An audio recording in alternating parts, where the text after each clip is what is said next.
వర్షాకాలం వచ్చేసిందండి. చిన్నపిల్లల దగ్గర నుండి పెద్దవారి వరకు బాధపడే సమస్య జలుబు, దగ్గు.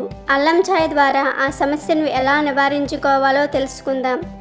రోజు అల్లం టీ తాగమని నిపుణులే సలహా ఇస్తున్నారు. అల్లంను పురాతన కాలంలో వైద్యపరంగా ఉపయోగించేవారు. ఆరోగ్యం రీత్యా అల్లం ఛాయ్తో కలిగే లాభాలు చాలానే ఉన్నాయి.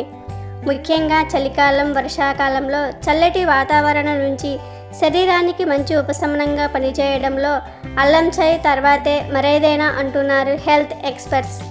అల్లం ఛాయ్ తాగడం వలన కొన్ని రకాల ప్రతికూల పరిస్థితులకు దూరంగా ఉండవచ్చు. దగ్గు, జలుబు, కఫం మొదలైన వాటికి అల్లం అమృతంలా పనిచేస్తుందనడంలో సందేహం లేదు. అల్లం ఛాయ్లో ఉండే విటమిన్ సి, మెగ్నీషియంతో పాటు ఇతర మినరల్స్ ఆరోగ్యానికి ఎంతో మేలు చేస్తాయి.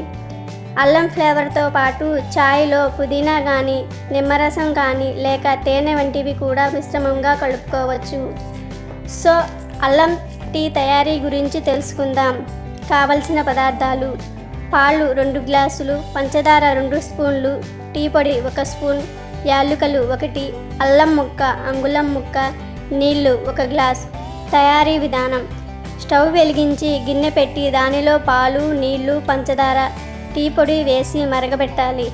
మరుగుతూ ఉండగా అల్లం చెదకొట్టి వెయ్యాలి. అలాగే యాలుక్కాయలు కూడా చిదిపి వెయ్యాలి. ఇప్పుడు బాగా మరిగించి స్టవ్ ఆపి కప్పులోనికి వడకట్టి తాగాలి.